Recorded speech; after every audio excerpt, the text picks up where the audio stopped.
kanina, nung nakita natin yung list of topics natin for this week, nakita ni Magu yung unsolicited advice, Global Port, Pido Harencio. Sabi niya, what if pag-usapan na lang natin na... Si Charles yun! Hindi ako yun! What if pag-usapan na lang natin na what is wrong with Ginebra? First, let's talk about what was wrong with them in yesterday's game. Actually, talking about Manila Classico. Ang nakikita natin, based on the numbers, rebounding. Rebounding talaga nagiging problema ng Barangay Ginebra. And it's getting worse and worse by the game. Yung first game nila, Barako kalaban, namigay sila ng 18 rebounds sa import kay Dollard. Second game nila, San Miguel Beer kalaban, namigay ng 21 rebounds sa wala nang import ngayon si Josh Boone. Third game, namigay ng 29 rebounds dito kay James Mason. Namigay ng career high no? Yun no? Grabe, 29-29 yung ginawa. Impressions on Manila Classico, San Mig Coffee, parang hindi nagpahinga, walang kalawang, parang wala nangyari. Nag-champion ba yun? Parang tuloy-tuloy lang no? Nag-champion ba sila? Parang tuloy-tuloy lang yung ganda yung sinimulan nila ng 2014 kasi yung 2013 nila, asama talaga na nilaro. Yung 2014, since January 5, that was Manila Classico also. Tuloy-tuloy hanggang up to this day, March na. Tuloy-tuloy yung ganda nilaro. Barangay Ginebra naman, kumuha sila ng wing import dahil meron silang Twin Towers. Ang problema, nahihirapan ngayon yung Twin Towers dahil lalaki ng kalabang import. So, there's a big question mark there on how they deal with this the rest of the way. 3 games in, may 6 na game pa. Let's see what happens. Do you think the import is key? Do you see an import change in the near future? Hindi naman siguro kailangan, pero I don't know how they're gonna battle the bigger imports. Hindi kailangan because the guy can score. Problema, he's supposed to be a dead shot from the outside. Before yesterday, he was shooting what? 2 of 17 from the 3-point line. Kahapon, ganda nung simula. Naubos din ng dulo. He ended the game with 35 points on 33 attempts. So, hindi pa rin ganun kaganda. Once this guy gets his rhythm, pag nahuli niya yung tira niyan, many time MVP yan sa kusan-san liga. Sa Puerto Rico, sa China, kusan-san. Nakakatakot. Pero, right now, the first order of business is how to battle the bigger imports ng mga kalaban. Okay. Mr. Chu?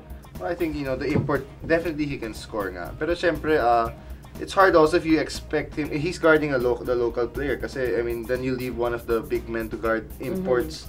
And that's the reason why we pay the imports so much money, because they're supposed to be better and dominate, or they're supposed to be better than all our local players. So, it's tough in that way. I wouldn't blame it all on the import lang. And, going back to San Mig Coffee against Ginebra, I think we have to give more credit lang to San Mig Coffee. I saw Coach Tim before their game against Global Port, and I just asked him how his team is looking, and he gave me a straight answer that he's happy with how they're looking, and malamang. Kasi usually I'm like, have they recovered enough from the final? He's like, they're looking good basically. And, kasi sabi ni Coach Tim, hindi naman daw sila napagod ng finals. Biro lang. Balik tayo, gusto mo dito ka? Hindi naman daw napagod Paganahin mo pa sira. Pag ayaw ni ko, mag-harap ng guest next week ha? But Coach Tim likes his import. He says it gives them energy. Kita naman natin yung ginawa niya kagabi. So, kita mo pala.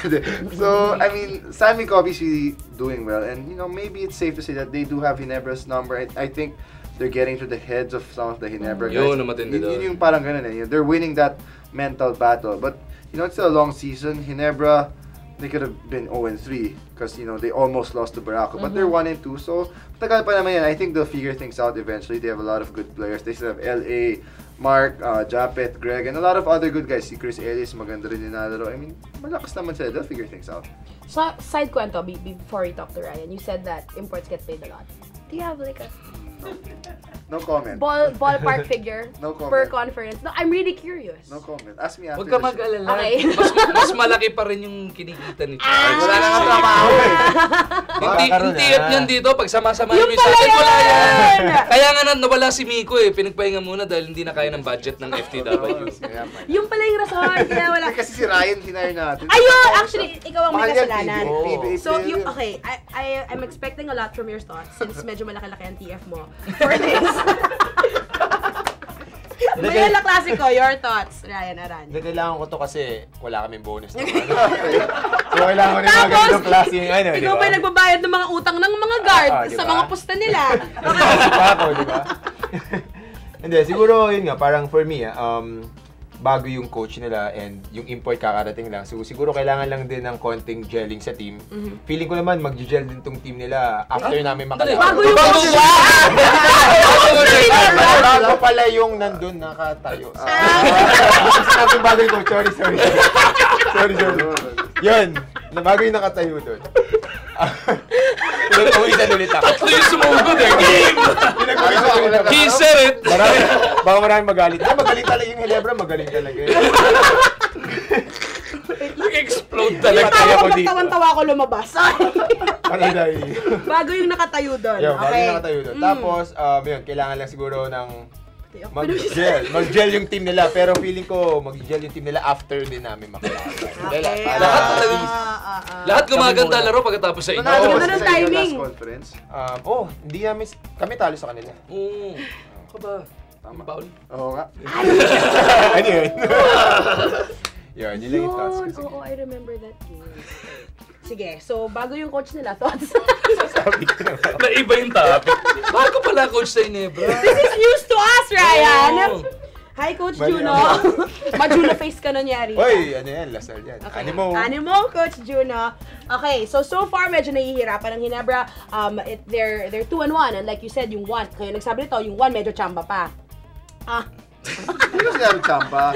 Para they could have gone 0-3, diba? Okay. So, I mean, at least may panalo sila. Alam mo, baka blessing in disguise na lang dito. Back in the Philippine Cup, we've heard these Ginebra players, even si Eli Tenorio was very vocal in saying na nagugulat siya. Na nandun sila, top 1 sila, ganito, ganun, ganda na standing nila. Na parang mas na-pressure pa sila dahil nasa taas sila.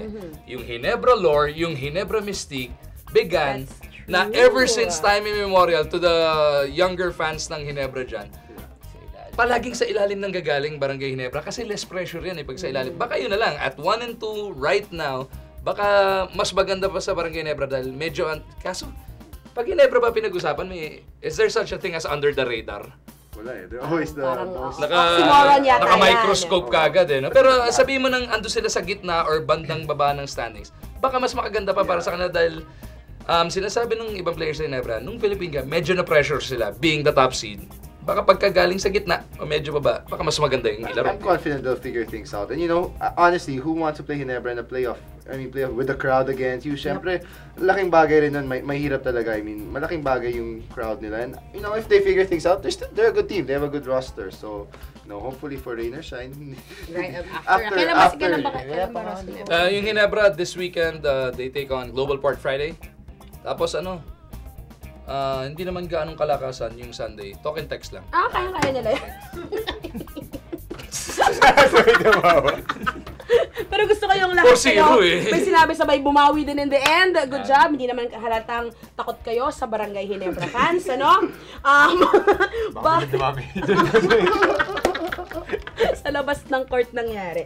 2-1 right now. And like I said kanina, like they said, medyo could have gone either way pa yung 1. But we'll see what happens in the rest of the conference for Barangay Ginebra.